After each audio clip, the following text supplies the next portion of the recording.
জাতীয় সঙ্গীত পরিবর্তনের ষড়যন্ত্রে অভিযোগের প্রতিবাদে কর্মসূচি পালন করছে চট্টগ্রামের বিভিন্ন শ্রেণীর মানুষ। এই সময় জাতীয় সঙ্গীত পরিবেশন করছে তারা। আজ শুক্রবার সেরাগি পার চত্বরের সামনে সড়কত একসঙ্গে জাতীয় সঙ্গীত গাইয়ে শিল্প গোষ্ঠী সহ সাধারণ মানুষ।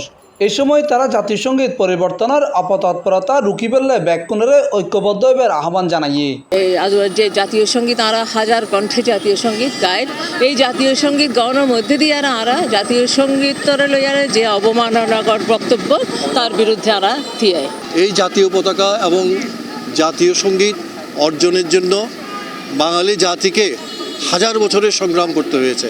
জাতীয় পতাকা পরিবর্তন করে জাতীয় সঙ্গীত পরিবর্তন করে হাজার বছরের যে আমাদের সংগ্রাম, সে সংগ্রাম যে ম্লান হয়ে যাক সেটা আমরা চাই না। জাতীয় সঙ্গীত পরিবর্তনের ষড়যন্ত্রে অভিযোগের প্রতিবাদে তারা হইয়ে প্রত্যেকখান দেশের জাতীয় সঙ্গীত তার দেশের পরিচয়, ইতিহাস এবং জাতির গভীর আবেগের প্রতীক।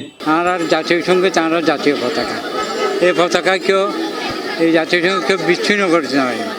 ইয়ান আর প্রাণরঙ্গে আর মনোরঙ্গে আর সঙ্গে মিশে গিয়ে ইয়ান থাকিবই, ইয়ান কেউ বিচ্ছিন্ন আর যারা পাল্টাইতে হয় তারা আর অবাঞ্ছিত ঘোষণা করে। সবচেয়ে বড় বিষয় দেশ, মাটি, ভাষা, জাতি সব এক বেগিন এক থাকিব। বাংলা ভাষাও যদি ঠিক থাকে অবশ্যই জাতীয় সঙ্গীতও থাকব, জাতীয় পতাকাও থাকব। স্বাধীনতার আনন্দ উপভোগ করতে গেলে বেগুনের লইয়ের হাজ করক এই ধরনের কোনো দৃষ্টান্তমূলক অথবা ধৃষ্টতামূলক কথাবার্তা যাতে ন হয় ইয়ানারা জোর দাবি জানায়। মঙ্গলবার সেপ্টেম্বরের 3 তারিখ এক সংবাদ সম্মেলনত জামাত ইসলামের সাবেক আমির গোলাম আজমর ফুয়া, ব্রিগেডিয়ার জেনারেল আবদুল্লাহিল আমান আজমি সংবিধানের পাশাপাশি জাতীয় সঙ্গীত পরিবর্তনের দাবি জানাইয়ে এর ফরতুন এই বিষয়গান আবারও জোরালোয় দাঁড়াইয়ে।